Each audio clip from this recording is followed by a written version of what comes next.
સુરતમાં સમલૈંગિક યુવાનની મિત્રતા ભારે પડી છે। સુરતથી હાલ મહત્વના સમાચાર સામે આવ્યા, જ્યાં ઓનલાઈન એપની મિત્રતા યુવાનને ભારે પડી છે। વરાછામાં સમલૈંગિક યુવાનને બોલાવી કરવામાં આવ્યો બ્લેકમેલ। સંબંધ બાંધવા માટે બોલાવીને 2.50 લાખની માંગણી કરવામાં આવી, તો 2.5 લાખ રૂપિયાની માંગણી કરવામાં આવી। અમરોલી પોલીસે 4 આરોપીની ધરપકડ કરી છે। વિડીયો વાયરલ કરવાની ધમકી પણ આપવામાં આવી હતી। તો ત્યારે હાલ આ સમગ્ર મામલામાં પોલીસે 4 આરોપીની ધરપકડ કરી છે અને હાલ આ સમગ્ર મામલામાં પોલીસ દ્વારા વધુ કાર્યવાહી હાથ ધરવામાં આવી છે। સુરતના વરાછાના સમલૈંગિક યુવાન સાથે ચેટ એપના માધ્યમથી મિત્રતા કેળવી હતી। અમરોલી ખાતે સંબંધ બાંધવા બોલાવીને વિડીયો ઉતારીને ધમકી આપવામાં આવી હતી। 2.50 લાખ પડાવવાની કોશિશ કરનાર ટોળકીને પોલીસે ઝડપી પાડી છે। તો વરાછાનો 36 વર્ષીય યુવક આંગણિયામાં નોકરી કરે છે અને પરિવારમાં પત્ની અને 2 મહિનાનું સંતાન પણ હોવાનું સામે આવે છે। ત્યારે 4 એપ્રિલે બ્લડ લાઈવ અને ડેટિંગ એપથી યુવકની અજાણ્યા શખ્સ સાથે મિત્રતા થઈ હતી।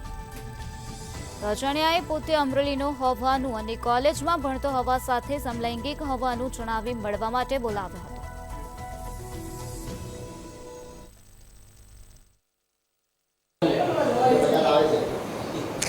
એક યુવાન જે છે તેમને સંલૈંગિક સંબંધ જે છે તે બાંધવો ભારે પડ્યો હતો। કહી શકાય કે એક એપ્લિકેશનના માધ્યમથી ડેટિંગ એપ કહી શકાય, તેના માધ્યમથી સમલૈંગિક સંબંધ ધરાવતો એક વ્યક્તિ જે છે તેમને આ 4 વ્યક્તિઓ જે છે તે સંપર્કમાં આવ્યા હતા અને તેમની સાથે સંબંધ બાંધવા માટે જે ગયો હતો ત્યારે તેમની સાથે તેમને વિડીયો ઉતારાવી બ્લેકમેલ કરવામાં આવ્યું હતું અને 2.5 લાખની માંગણી કરવામાં આવી હતી।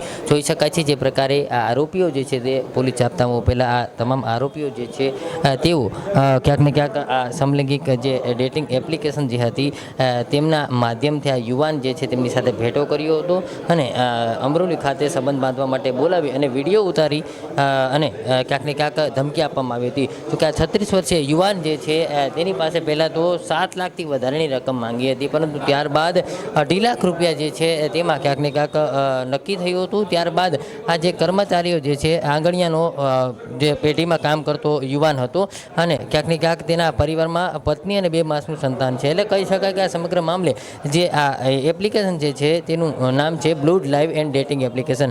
તેના માધ્યમથી આ વ્યક્તિ 4 જે આ સમલૈંગિક જે લોકો છે તેમને ક્યાંક ને ક્યાંક તેમના સંપર્કમાં આવ્યો હતો ને તેમણે ક્યાંક ને ક્યાંક આ સમગ્ર મામલે કહી શકાય કે જે પ્રકારે બ્લેકમેલ કરી અને રૂપિયા પડાવવાનો કારસો કર્યો હતો, જેને લઈને ફરિયાદ થતાં અમરોલી પોલીસે 4 જેટલા આરોપીની ધરપકડ કરી છે, જેમાંથી એક આરોપી જે છે તે જુવેનાઇલ છે અને આ 3 આરોપી જે છે સુરેશ સખિયા, મનોજ ચૌહાણ અને અંકિત ત્યાગી, આ ચારેય જે કહી શકાય કે આ વ્યક્તિ જે છે 36 વર્ષીય યુવાનને તેમને ક્યાંક ને ક્યાંક બ્લેકમેલ કરી અને તેમની પાસેથી રૂપિયા પડાવવાનો આખો કારસો જે છે તે કર્યો હતો। કહી શકાય કે જે પ્રકારે સમલૈંગિક જે સંબંધો છે તે સંબંધોમાં ક્યાંક ને ક્યાંક આ યુવાન ગયો હતો અને તેને જ કપડાં ઉતરાવીને બ્લેકમેલ કરી તેમનો વિડીયો બનાવીને વાયરલ કરવાની ધમકી આપી 2.50 લાખ જેટલી રકમ માંગી હતી। જોકે કહી શકાય કે સમગ્ર મામલે અમરોલી પોલીસમાં ફરિયાદ થતાં આ ચારેય જે આરોપીઓ છે તેમની ધરપકડ કરવામાં આવી છે। મહત્વનું કહી શકાય કે આમના વિરુદ્ધ અગાઉ પણ આ પ્રકારે 3 જેટલા ગુનાઓ જે છે તે આચરાયા છે ને એક બાદ એક આમ તમામ પ્રકરણો જે છે તે સામે આવી રહ્યા છે। હાલ તો અમરોલી પોલીસે આ ચારેયની ધરપકડ કરીને કાયદેસરની કામગીરી હાથ ધરી છે।